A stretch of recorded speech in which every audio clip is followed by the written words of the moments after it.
नमस्कार दर्शक बंधु आपण को आम चैनल को स्वागत।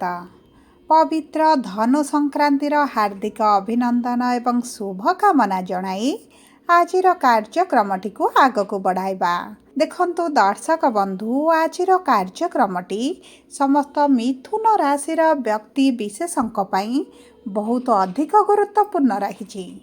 कारण यही धनु संक्रांति दिन सूर्य करुछंती राशि परिवर्तन। ता सहित मार्गशीर पूर्णिमा दिन गुरु मध्य करिछंती राशि परिवर्तन। देखंतु सूर्य हेउछंती नवग्रहंकर राजा एवं सूर्य आपणक कुंडलीर षष्ठ गृह विराजमान होइथिले एवं षष्ठ गृह अष्टम गृह द्वादश गृह को कुंडलीर शुभ बोली मना जाएनी। तेणुकरी जेते शुभ ग्रह हेले मध्य जदि एही गृह विराजमान हुअंती तेबे अशुभ फल प्रदान करती। तेणुकरी सूर्य आपणकर षष्ठ गृह रही आपणकर रोग ऋण शत्रु को जो वृद्धि करथिले ताहा हेबाकु जाउछि समाप्त एवं सूर्य आसिबे आपणकर केंद्र को बा सप्तम भाव को जहा फल रे आपणक जीवन रे हेबाकु जाउछि बड़ परिवर्तन। ता सहित मने रखंतु आपणक राशिर स्वामी माने बुध आसुछंती आपणकर षष्ठ भाव को जो गृह बुध आपणकर मध्य अशुभ फल प्रदान करने आरंभ करेंगे। किंतु केउ क्षेत्र में प्रदान करेंगे कौन रही ताहार प्रतिकार जहाँ आपणकर अशुभत्व को दूर करिबारे चमत्कारी प्रभाव पकाइबा आरंभ करिबो। सेथिपाई आपण भिडियोटी को स्किप न करी शेष पर्यंत देखंतु एवं जानतु सूर्य गोचर आपण को अधिक शुभ फल देव ना आपणक राशिर स्वामी बुध आपणकर षष्ठ गृह रही आपण को अधिक अशुभ फल प्रदान करिवे। किंतु भिडियोटी आरंभ करिबा पूर्वरु जदि आपणकर भी मिथुन राशि होइथाए एवं आपण भी ईश्वर को आंतरिक भक्ति एवं विश्वास करती तेबे भिडियोटी को लाइक करंतु। कमेंट बॉक्स रे जय जगन्नाथ जय माँ लक्ष्मी अवश्य लिखि दियंतु। ता सहित आम सह जोगाजोग करिबा पई भिडियोर मध्य भागरे एक व्हाट्सएप नंबर टिए दिया जाइछि। जो नंबर साहाय्य आपण आम सह जोगाजोग करी निजर नूतन कुंडली प्रस्तुत करि परिबे, कुंडली विश्लेषण कराई परिबे किंबा आपणकर चाकरी विवाह व्यवसाय प्रेम संपर्क शिक्षा स्वास्थ्य को नहीं किछि समस्या रहिछि ताहार सहजरे एवं स्वल्प मूल्य रे समाधान करि परिबे। सेथिपाई आपण आम सह भिडियोर शेष पर्यंत जोड़ी होई रुहंतु।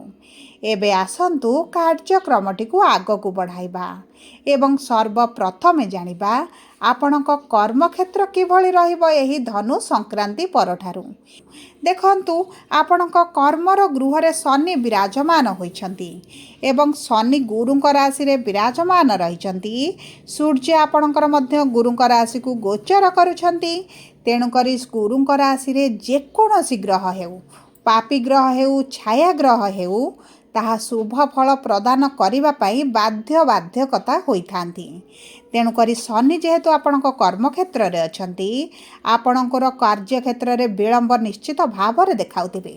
किंतु विलंब हेले मध्य आपणकर कार्य सिद्धि निश्चित भाव रे होइजिबो एवं ता सहित जदि आपण किछि नूतन भाव रे आरंभ करिबा पई चाहुछंती आपणकर नूतन भाव रे चाकरी पई चेष्टा करूछंती नूतन व्यवसाय आरंभ करिबा पई चाहुछंती किंबा आपणकर पुराना चाकरी छाड़ी नूतन चाकरी जॉइन करिबा पई चाहुछंती उच्च दरमा रे आपण चाकरी करिबा पई चाहुछंती तेबे एही भली सुजोग मान आपणक पाखक आसीबो एवं आपण एही सुजोग को हाथ छड़ा करंतु नाही।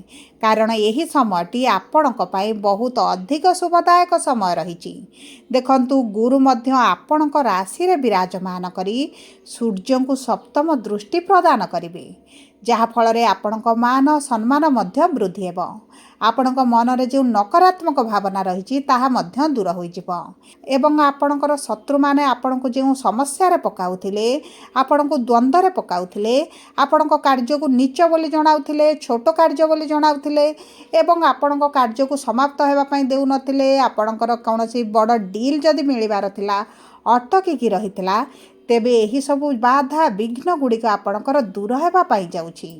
ଏବଂ ଦେଖନ୍ତୁ ଷଷ୍ଠ ଗୃହ ଯେହେତୁ ଋଣର ଗୃହ, ଆପଣଙ୍କ କର୍ମକ୍ଷେତ୍ରରେ ଆପଣଙ୍କ ଚାକିରି ଚାଲିଯାଇଥିବ ଏବଂ ତା ସହିତ ଆପଣଙ୍କର ଚାକିରିରେ ଦରମା ବୃଦ୍ଧି ହେଉନି, ଗୋଟେ ଜାଗାରେ ଫସିକି ରହିଥିବେ।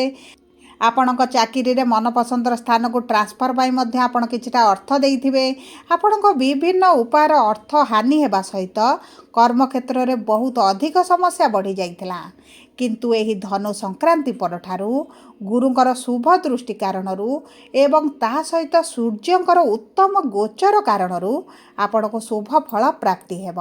ଏବଂ ଯେଉଁ ବ୍ୟକ୍ତିମାନଙ୍କ ବିରୁଦ୍ଧରେ ମିଥ୍ୟା ଆଲିଗେସନ୍ ଲାଗିଥିଲା, ମିଥ୍ୟା ଅଭିଯୋଗ ଲାଗିଛି, ଆପଣଙ୍କୁ ଫସାଯାଇଛି, ଆପଣଙ୍କ ଅର୍ଥକୁ ରୋକ କରାଯାଇଛି, ଆପଣଙ୍କ କାର୍ଯ୍ୟକ୍ଷେତ୍ରରେ ଆପଣଙ୍କୁ ସମସ୍ୟାରେ ଫସାଯାଉଛି, ଉଚ୍ଚ ଅଧିକାରୀମାନେ ମଧ୍ୟ ଆପଣଙ୍କ ସହିତ ଶତ୍ରୁତା ଆଚରଣ କରୁଛନ୍ତି, ତେବେ ଆପଣଙ୍କର ଏହିସବୁ ସମସ୍ୟା ଗୁଡ଼ିକ ଧୀରେ ଧୀରେ ପରିବର୍ତ୍ତନ ହେବ। ଦର୍ଶକ ବନ୍ଧୁ ମନେ ରଖନ୍ତୁ, ଯଦି ଆପଣଙ୍କ କୁଣ୍ଡଳୀରେ ସୂର୍ଯ୍ୟ ଉଚ୍ଚ ଅଛନ୍ତି କିମ୍ବା ସୂର୍ଯ୍ୟ ମଧ୍ୟମ ବି ଅଛନ୍ତି, ତେବେ ଆପଣଙ୍କୁ ଉତ୍ତମ ଫଳ ପ୍ରାପ୍ତି ହେବ।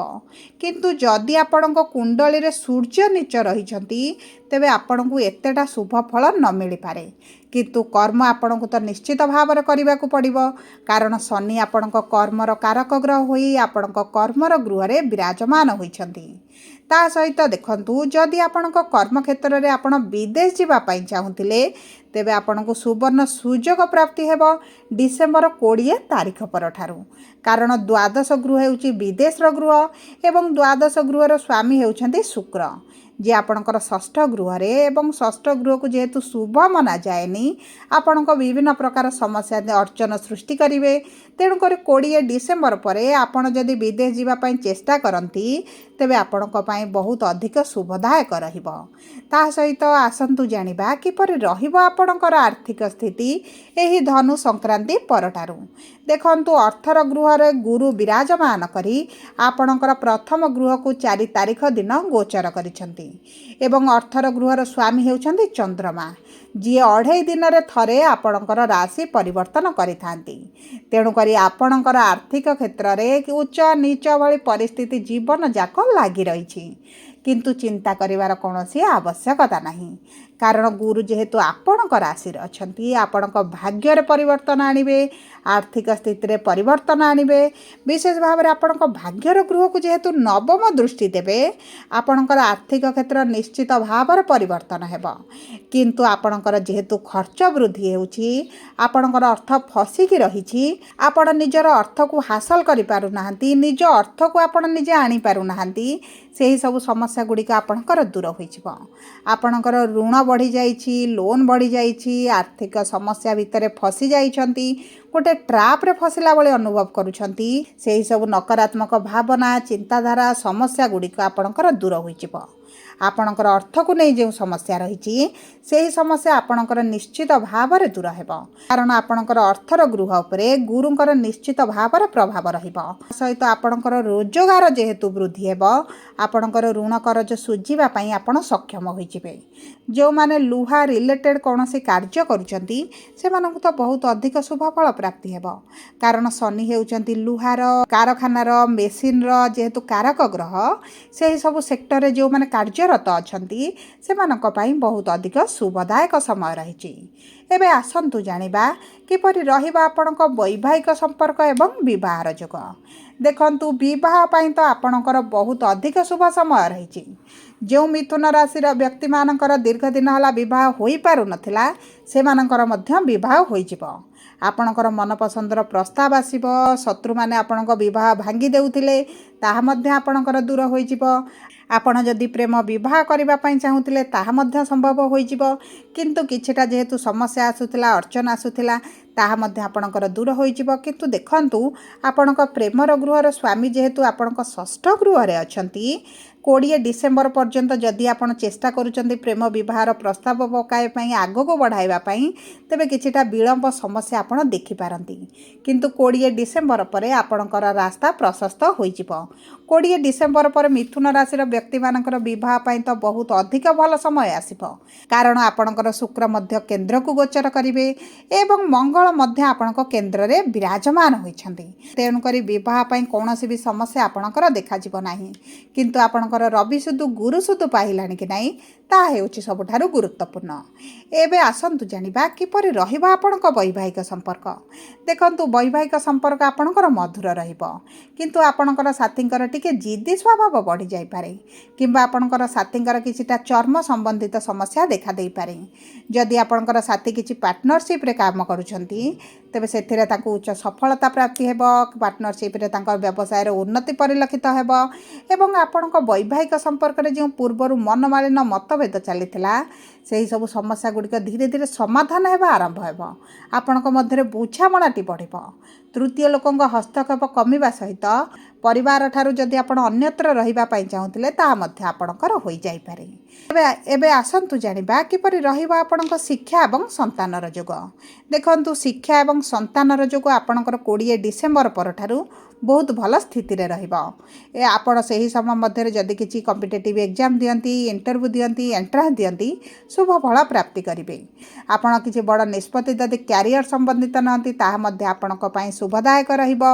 ଏବଂ ଦେଖନ୍ତୁ, ଯେଉଁ ବ୍ୟକ୍ତିମାନେ ସନ୍ତାନ ପ୍ରାପ୍ତିର ଚେଷ୍ଟାରେ ଅଛନ୍ତି ତେବେ ଆପଣଙ୍କର 20 ଡିସେମ୍ବର ପରଠାରୁ ସମ୍ପୂର୍ଣ୍ଣ 2026ଟି ବହୁତ ଭଲ ସମୟ ରହିଛି। ସନ୍ତାନ ପ୍ରାପ୍ତିରେ ଯଦି କିଛି ବାଧା ବିଘ୍ନ ରହିଥିଲା ତାହା ଆପଣଙ୍କର ଦୂର ହୋଇଯିବ। ଏବେ ଆସନ୍ତୁ ଜାଣିବା କିପରି ରହିବ ଆପଣଙ୍କର ସ୍ୱାସ୍ଥ୍ୟ। ଦେଖନ୍ତୁ, ସ୍ୱାସ୍ଥ୍ୟ କୁଣ୍ଡଳୀର ପ୍ରଥମ ଗୃହରୁ ଜଣାପଡ଼େ ଏବଂ ପ୍ରଥମ ଗୃହ ବା ଆପଣଙ୍କ ରାଶିର ସ୍ୱାମୀ ବୁଧ ଯେହେତୁ ଆପଣଙ୍କ ଷଷ୍ଠ ଗୃହରେ ଅଛନ୍ତି, ଆପଣଙ୍କର ଇମ୍ୟୁନିଟି ପାୱାର ଟିକେ କମିଯିବ। ରୋଗ ପ୍ରତିରୋଧକ ଶକ୍ତି କମିବା କାରଣରୁ ଋତୁକାଳୀନ ସମସ୍ୟା ଆପଣଙ୍କର ଦେଖାଦେଇପାରେ। ଆପଣଙ୍କର ଥଣ୍ଡା, ଜ୍ୱର, ଖାସ, ସର୍ଦ୍ଦି, ପେଟ ଯନ୍ତ୍ରଣା, ଗ୍ୟାସ୍, ଡାଇଜେସନ୍ର ସମସ୍ୟା ଭଳି ଛୋଟ ଛୋଟ ସମସ୍ୟା ଆପଣ ଆକ୍ରାନ୍ତ ହୋଇପାରନ୍ତି। ତା ସହିତ ବାହାର ଖାଦ୍ୟକୁ ନିହାତି ଭାବରେ ବର୍ଜନ କରନ୍ତୁ, କାରଣ ଗୁରୁ ଯେହେତୁ ଆପଣଙ୍କ ରାଶିରେ ଅଛନ୍ତି ଆପଣଙ୍କର ମୋଟାପା ବଢ଼ିପାରେ ଏବଂ ପେଟରେ ସମସ୍ୟା ମଧ୍ୟ ଦେଖାଦେଇପାରେ। ସେଥିପ୍ରତି ଆପଣଙ୍କୁ ବହୁତ ଅଧିକ ସଚେତନ ରହିବା ପାଇଁ ପଡ଼ିବ। ସବୁ ପରେ ଅଶୁଭତ୍ୱକୁ ଦୂର କରିବା ପାଇଁ ଆପଣ ପ୍ରତିଦିନ ବୁଧବାର ଦିନ ଗାଈଙ୍କୁ କିଛିଟା ଖାଦ୍ୟ ଦିଅନ୍ତୁ।